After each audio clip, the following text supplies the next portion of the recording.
Tout l'heure nous disions que le Seigneur a changé l'eau en vin. Et cela manifeste sa gloire.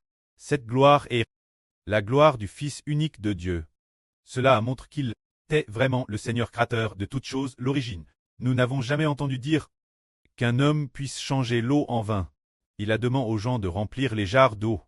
Et par une parole du Seigneur, c'est devenu du vin. C'est quelque chose dont on n'avait jamais entendu parler. Ensuite, le Seigneur, avec sa MRR, ainsi que ses disciples, ses frères et ses sœurs, on quitte cette ville de Sichar où l'eau est devenue du vin. Ils sont arrivés à Jérusalem, car la paix que t'es à leurs proches. C'est ainsi, après ce que le Seigneur a changé l'eau en vin, il est venu à Jérusalem. Alors quand il est monté à Jérusalem, il a vu beaucoup de mauvaises choses. Le Seigneur Jésus-Christ a vu que des gens se trouvaient dans les parvis du temple de Dieu Jérusalem. En train de faire du commerce, il y avait des marchands, des changeurs de monnaie, des vendeurs de colombes, des vendeurs de buffles et de brebis. Nous comprenons. Quoi sert le lieu du temple? C'est pour offrir des sacrifices, et ces sacrifices correspondent aujourd'hui la prière, l'adoration, la louange, mais ils s'en servaient pour faire du commerce. Alors, le Seigneur Jésus-Christ a tétérès en colre. Le Seigneur a immédiatement renverse les tables des changeurs de monnaie. Il a aussi utilisé une corde comme un fouet pour chasser continuellement les buffles et les brebis. Ensuite, il a renversé les sièges des vendeurs de colombes. Puis il leur a dit, « Enlevez cela d'ici. Ne faites pas de la maison de mon preux une maison de trafic. » Ce moment-là, les disciples ont vu le Seigneur renverser ces choses avec tant de colère. Et quand il a fait partir ses buffles et brebis du temple, les disciples du Seigneur ont vu. Ils ont vu comment le Seigneur Jésus craignait Dieu. Était si zl pour le temple de Dieu. Ils se sont alors souvenus d'un verset de l'Écriture. En fait, ce verset prophétisait que le Fils de Dieu se soucierait normalement du temple de Dieu. Il dit ceci. Le zle de ta maison me dévore comme un feu, et les outrages de ceux qui t'insultent tombent sur moi. C'est ainsi que le Seigneur pour la maison de son prêtre Cleste, est si zl, comme un feu ardent, dirant tant la maison de Dieu.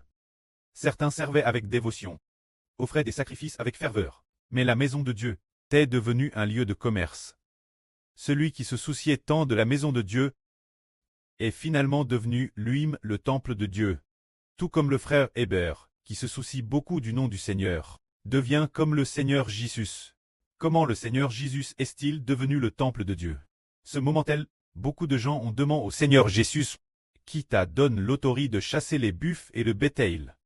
Qui t'a donné l'autorité de diriger cela? Tout ce qui concerne ce temple, qui t'a donné une telle autorité? Quelqu'un lui a posé cette question. Le Seigneur a répondu, détruisez ce temple. Et en 3 jours, je le releverai. Alors, les Juifs répondirent, il a fallu 46 ans pour bâtir ce temple. Et toi, tu le releverais en 3 jours. En fait, le Seigneur Jésus disait, détruisez ce temple. Et en 3 jours, je le releverai. Cela signifie que, si vous me tuez, je ressusciterai le 3e jour, car le Seigneur Jésus est le temple de Dieu. Le corps du Seigneur Jésus est le temple de Dieu. Puisque le corps du Seigneur Jésus est le temple de Dieu, Dieu habite en lui. Le Christ Seigneur en qui habite Dieu. A-t-il l'autorité de diriger ce temple, pour encher les gens dits faire du commerce? Bien est-ce qu'il a l'autorité. Maintenant nous comprenons tous que Dieu n'habite pas dans le temple, mais habite en Jésus-Christ. Afin que tous ceux qui sont au nom de Jésus-Christ voient leur prière parvenir Dieu. Car Jésus est le temple de Dieu. Au nom de Jésus, nous prions, et le prêtre nous exauce. Alors si nous allons au temple de Jérusalem au Moyen-Orient, pour prier, Dieu ne coûtera pas. Car ce ne sont que des choses de l'Ancien Testament. Et maintenant le temple n'existe plus.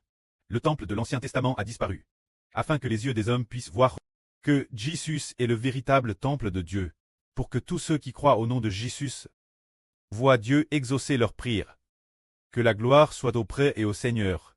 Amen.